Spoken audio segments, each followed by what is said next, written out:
Going into Friday's card, I'd won 7 straight days, but that's just the short-term run. Reality is, over the past 5+ months, well, heck, I've won 83 of the past 138 days. And it's not just the winning days. I always like to talk about the dividend and the yield as if this is the stock market. The dividends, well, that's the winning days. But the yield is the fact that I have constantly come out with major plays and raised the bar along the way. So the yield has even been greater than the winning days, because as I escalate the ratings of the plays, we are continuing to reinvest the profits. Because after all, this is gambling. When you're hot, do you walk away from the table? Absolutely not. That's how you continue to grow those bankrolls. So after the past 7 days, as I told you in yesterday's video report, I was in the position to do it again yesterday. Because during that 7-day winning streak, I had gone 5-0 with my normal top-rated 15-dime plays. I had hit a 20-dime raise-the-bar release in college football. I had hit the biggest play of my career in the NFL last Sunday with a 30-dime release on the Saints hammering the Eagles. So I had another 20-dime opportunity yesterday in college football. It lost. Ohio failed to cover against Akron. 2 thoughts came to mind. 1, what am I doing betting in the Mid-American Conference? Never again, no. But seriously, hey, it sucks that I lost the play. But you don't win every single day, and anybody who claims they do, well, you know, they've got a bridge to sell you in Brooklyn. They've got swampland in Florida they want to sell you as well. Or they're probably running an 800 number telephone tout service, and they have thick New York accents, and they've been doing it for the last 40 years, and you probably grew up like I did watching them on cable TV. It just doesn't happen. But here's the reality. I wasn't celebrating and doing cartwheels during the 7-day winning streak, and after losing 1 play, I'm not going to lament the loss either, because if you celebrate the wins and if you lament the losses, you miss the next money-making opportunity that's staring you in the face. That's gamblers' biggest problems. It affects a lot of handicappers in this industry too. Really does. They get caught up in the winners, and then they want to walk the plank when they lose 1 or 2 big games. It's ridiculous. To me, today's another day. Top-rated 15-time winner, number 40 out of 64, and number 6 in a row is going today. It's Alabama-Auburn. That is all that matters to me today. End the story. That's it. Listen, yesterday I hit 2 out of 3 complimentary plays, gave you winners in Central Florida. What a shame about Mackenzie Milton. Oh, my God, what a gruesome injury. And also a winner in Missouri, lost with Texas.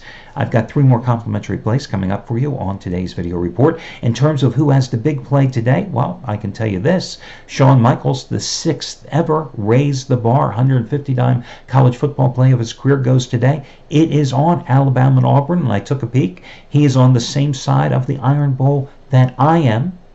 It matches his 5th ever 150-dimer yesterday with West Virginia getting the cover against Oklahoma, proving once more for the 2nd time in the week how important it is to buy that half point when that line crosses 3, 4, 7, and sometimes 10. Came into play on Monday night with the Rams, Kansas City. Came into play yesterday with the West Virginia-Oklahoma game. Again, another fabulous game. That is my kind of football. The Rams, KC, Oklahoma, West Virginia, pinball. It's like watching Arena League football. Love it. Also hit with a 150-dimer on Thursday with Mississippi State, hammering Ole Miss. Hit one last Saturday with Navy Owatosa. Hit one 2 Saturdays ago with West Virginia hammering TCU. You got all those plays for half price off. Same thing goes today. You get it for half price as he goes for winning day number 17 out of 25 by using coupon code IRON. It's the Iron Bowl. IRON. He's the winningest handicapper at the site in football over the past 7 years, making $10 bettors a little over $18,800. All your other discounts and promo codes are over on the homepage. Let's get to your complimentary plays here for today's card. I'll tell you what, Notre Dame is about 4 quarters away from getting into the college football playoffs. Think about it. Brian Kelly, just 2 years removed from, well, most of the Notre Dame faithful wanted to run him off the rails, out on the rails, out of South Bend. And here he is, 4 quarters away from making the college football playoffs. And I don't see the Trojans of USC stopping the momentum of Notre Dame here tonight. I just don't see it, because this USC team just isn't very good. Oh, they've got a talented quarterback, but they don't have a hell of a lot more. And Notre Dame just smacked the hell out of Syracuse last week at Yankee Stadium. Listen, Ian Book, what a move Kelly made by putting him in at the starting quarterback. He returned after missing the Florida State game 2 weeks ago against Syracuse last weekend. 23 for 37, 282 yards and 2 touchdowns. You know, I was looking at his stats. He's made 4 road starts this year against Wake Forest, Virginia Tech, Navy, and Northwestern. And in those 4 starts, the Notre Dame offense has averaged 44 points. And he's completed 72.8% of his passes. He's averaged 317 yards a game, and he's had 8 touchdown passes. Not bad. Notre Dame's offense has scored 31 or more points in 7 of the past 8 games. They're coming off that 36-3 smackdown of Syracuse at Yankee Stadium as a 10-point favorite. Irish last year, of course, won 49-14 at home as a 4-point favorite. Granted, USC was coming in on a 3rd straight road game. They were a beaten-up, injury-riddled team. Notre Dame was coming off a bye at the time. That was the easiest win in a series, this long series between these two, as the Irish had 497 yards. USC is 1-5 against the spread their last 6 at the Coliseum. They're coming off a loss to the Bruins at the Rose Bowl, lost that game 34-27. And the thing that I took away from that UCLA loss is that the Bruins ran for 313 yards. And that's the 3rd time in 5 games that USC's defense has allowed 200-plus yards on the ground. So I think Notre Dame's going to be able to get the ground game going here. And I like Notre Dame here, minus the 11.5 points in this particular spot. A little on the earlier card, I'm going to go with Boston College minus the 6.5 points in a noon game against Syracuse. Now, granted, we don't know who's going to be quarterbacking for Syracuse today, right? Eric Dungy hurt in the first quarter last week in the Notre Dame loss. It probably is going to be the freshman Tommy DeVito, although Dungy's a tough character. But listen, DeVito really struggled coming on in relief against Notre Dame, 14 for 31, 105 yards, 2 interceptions, but his offensive line didn't do him any favors. He got sacked 6 times in that game. Boston College has some injury woes. A.J. Dillon, in that collapse against Florida State last week where Boston College blew the 4th quarter lead, he's still bothered by a gimpy ankle. Also, Anthony Brown has been playing with an injury the past couple of weeks, but I still like Boston College, a team that has covered 16 of its last 20 regular season games, 9 of its last 12 at home. Boston College, I think, has the defense and will be able to generate enough of a pass rush here to get the job done. So I like Boston College minus the 6.5 points in this particular spot too. And then, of course, let's see. Let's get to another complimentary play. I'm going to go with Oklahoma State, minus the 6 points at TCU. Now, I know the Horned Frogs need this game to become bowl eligible, but I don't think they get it. Injuries have just taken their toll on Gary Patterson's team. His offense has been pathetic all season long. They're down to their 3rd-string quarterback, a 3rd-string running back. This Oklahoma State team has shown me such resiliency. Last week, they come back from a 17-point second-half deficit to beat West Virginia. And you say, okay, well, maybe they'll have a letdown. I don't buy into that because, listen, 1 week earlier, they lost the Battle of Bedlam against Oklahoma 48-47. Did it stop them from coming back against West Virginia? No. And prior to Oklahoma, they were coming off a 35-31 loss to Baylor, a game that they never should have lost, right?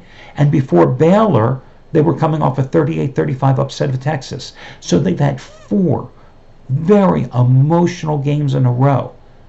But you just can't stop this Oklahoma State team. I mean, they put a lot of points on the board. They give up a lot of points. I don't think TCU can match them offensively. It's a revenge spot for the Cowboys. Again, and I just don't see a TCU team that's only managed to score like 44 points in their last 3 games matching Oklahoma State point for point in this particular game. And you know, one of the more unheralded quarterbacks in the country this year is Taylor Cornelius, who was a senior who got his chance to finally start this year with Baker Mayfield going to the NFL. This guy against West Virginia turned in one hell of a game. 30 for 46, 338 yards and 5 touchdowns, 13 carries, 106 yards on the ground, and another score. In the loss to Oklahoma, he was 34 for 53, 501 yards and 3 touchdowns. On the season, completing 61% of his passes, averaging 314 yards a game, and 28 touchdowns. Not a bad performance for a guy who's been sitting around waiting for his turn, right? So I'm going to go with Oklahoma State as your final complimentary play. So, in terms of how I rate those complimentary plays, I would say Notre Dame and Oklahoma State on the top tier, Boston College right behind them.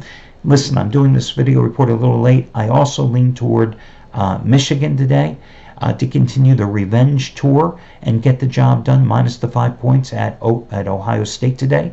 I look at this Buckeyes defense, and I don't see a defense. I think that this is the game that Jim Harbaugh finally gets.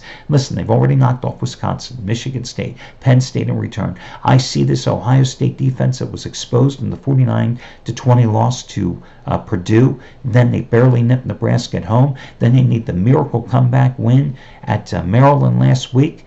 The only thing that has me a little concerned is that this Michigan run defense, so highly touted all year long, what happened the past 2 weeks against Rutgers and Indiana?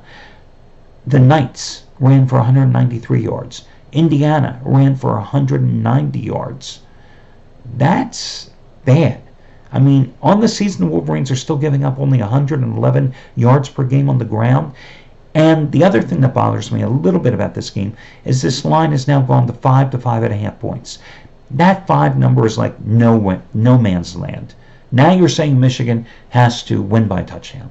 You know, when it's 4.5, you can always buy that half point down, and you see games ending right around 4 more often than you'll see at 7, especially in this road situation, in such a big revenge rivalry game.